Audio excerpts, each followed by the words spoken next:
Good day. Today's economic lesson is about economic systems in the Namibian NSSC syllabus. It is 1.2b.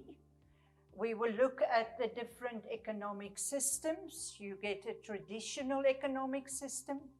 We get market economic systems, planned economic systems, and then we will, in the next lesson, look at the mixed economic system, which Namibia is an example of. Namibia used the mixed economic system.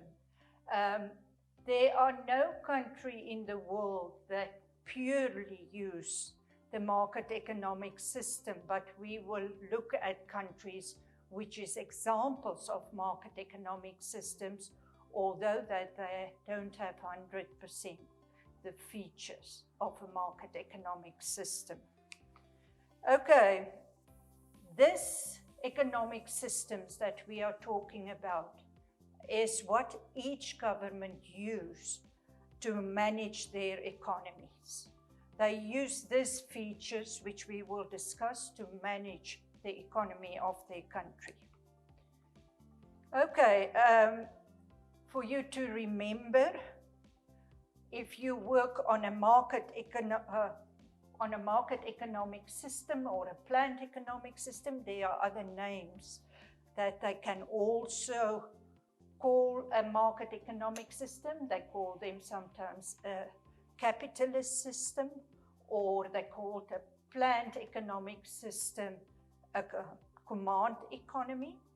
So that are features or other names for these economic systems. So let us just in short start with a traditional economic system. A traditional economic system you normally find or you can find in certain parts of our country. But the more the country develops, the less these systems are used. So we get it in some of our regions that they still apply this type of economic system. They say this is a system that are self-sustained farming and that there are barter involved in this system. So what that means is if I can offer you 5 bags of maize, then you will offer me, say, 2 sheep instead of that. So there's no money involved. That is exchange one product for another or one good for a service, and that is called barter. Then, so remember, it has to do with self-sustained farming. It means you just produce for you and your family. There are no selling of these goods to the rest of the world or other parts of the country. Okay, then we get the market economic system. As we have said, it can be called capitalist, or some people also call it free market systems.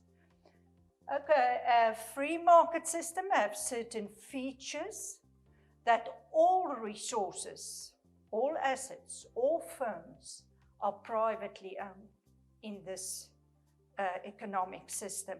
And not only privately owned, but also controlled by the private sector.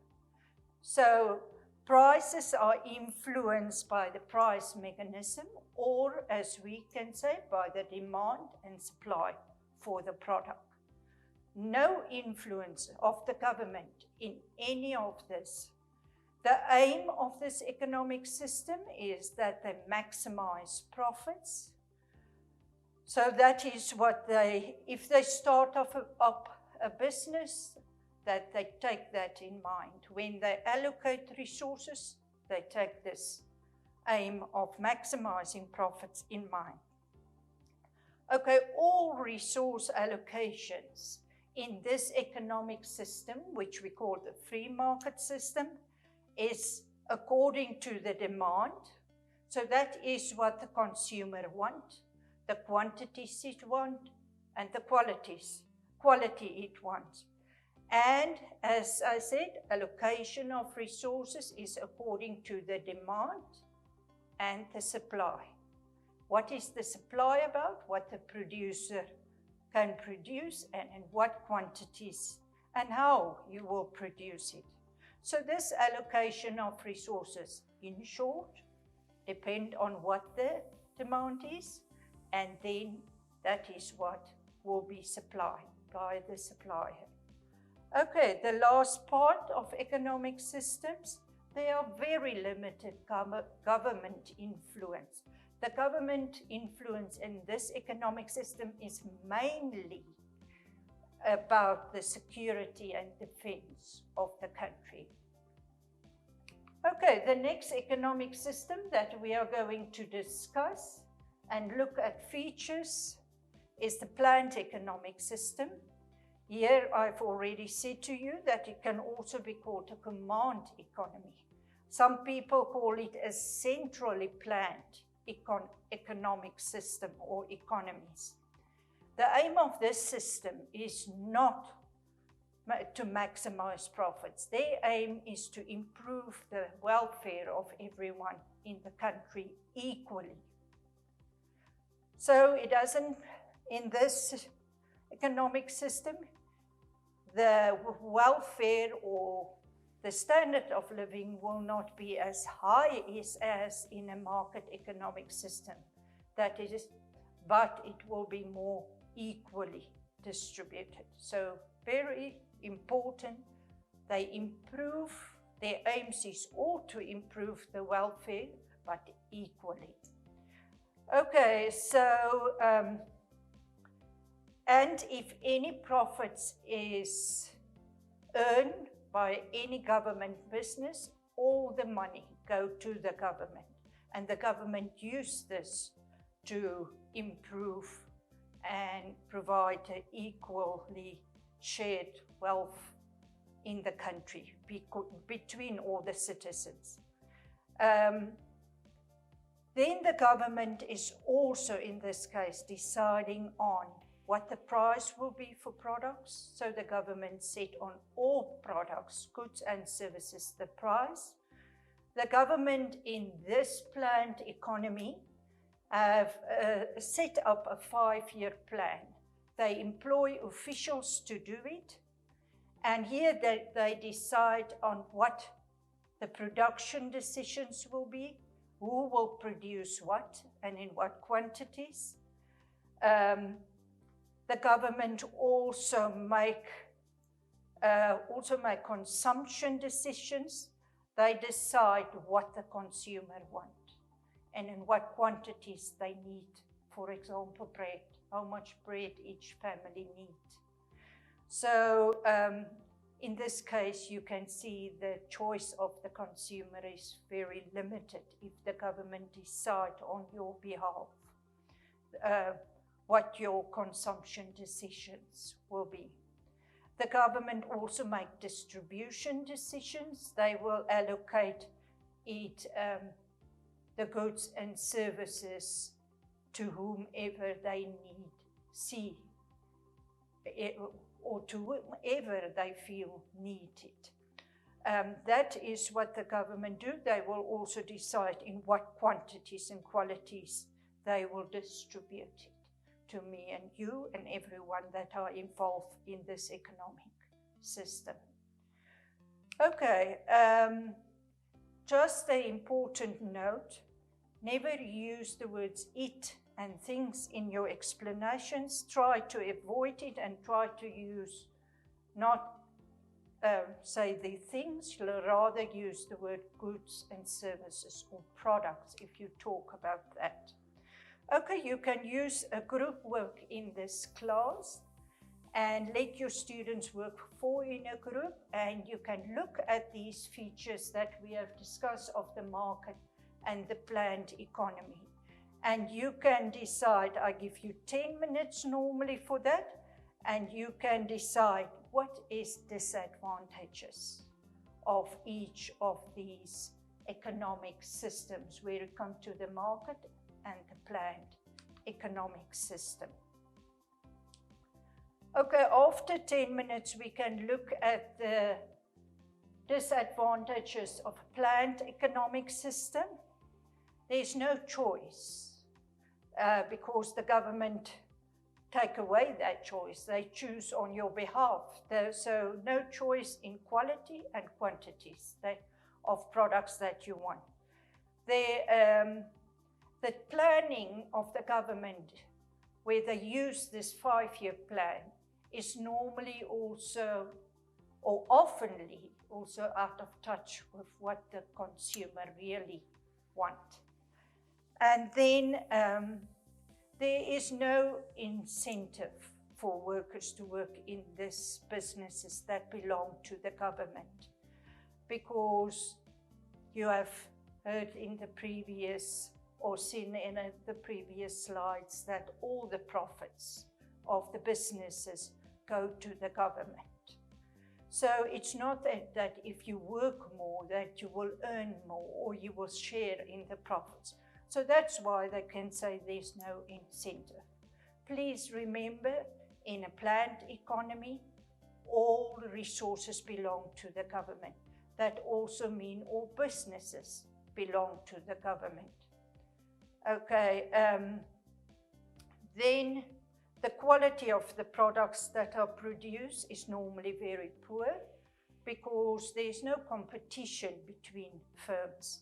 You don't have any incentive to produce a better product because you want the customer to buy your product rather than the other business or the other firm's products.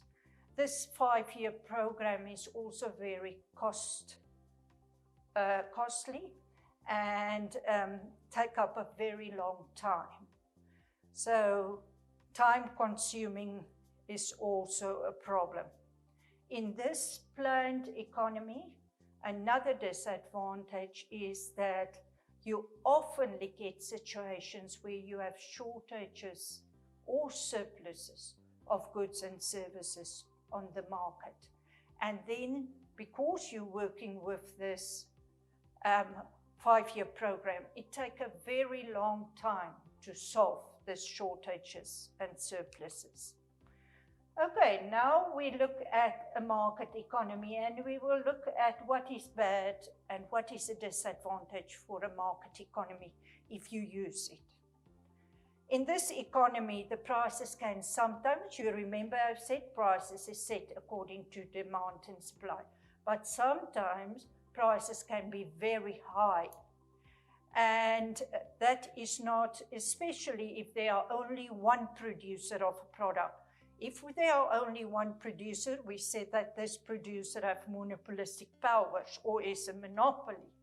So then he can set the prices at any level he wants. So, and that is very negative for the poor and low-income people in the country.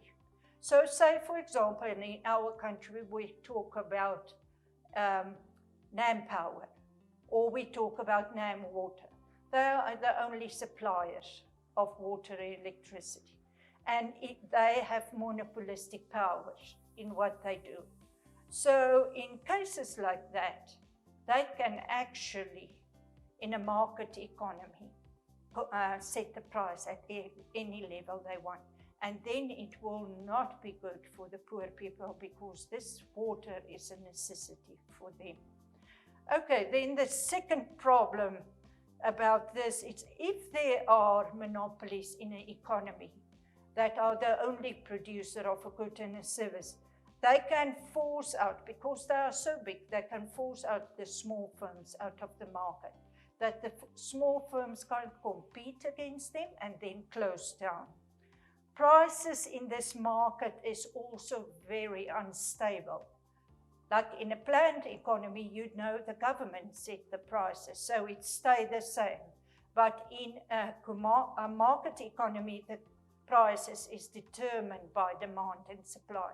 So the prices can fluctuate a lot, and that affects planning of a business and when you try to budget for a month or a year ahead. If the government is not involved in a market, you remember we have said in a market economy, the government is only involved in security and defense. Then there will not be enough merit goods and services like schools, We will come back and explain clearly to you what market goods and services is. But for now, I can tell you that in a market economy, they will not supply enough. And that is example of schools and hospitals. Then there's another problem that in a market economy, public goods and services are also not supplied. And we will also explain this to you why. The main reason is there's no price attached to this product, and the private sector can't maximize their profits when they produce this. An example of a public good is a street light. So these types of products, market goods and public goods, are not supplied enough or at all in a market economy. So that is a disadvantage for a market economy. The last disadvantage is that they will, in the market economy, the distribution of wealth is normally very unequal, and that there are a high percentage of or a small percentage of very wealthy people in this market economic systems. Okay, in these systems, again, remember a market economy, their aim is to maximize profits. So to do that, they don't take externalities into consideration. So if they pollute a river or pollute the air in an area, they are more concerned about the profits than the people that need to use that clean river. Then the last point, a market economic system is very unstable, because this economic system goes through booms and slumps, and it is difficult for anyone to plan in this system. Okay, just in conclusion for today, you must know the features of a market and a planned economy, and you must know so far the disadvantages for both these economies.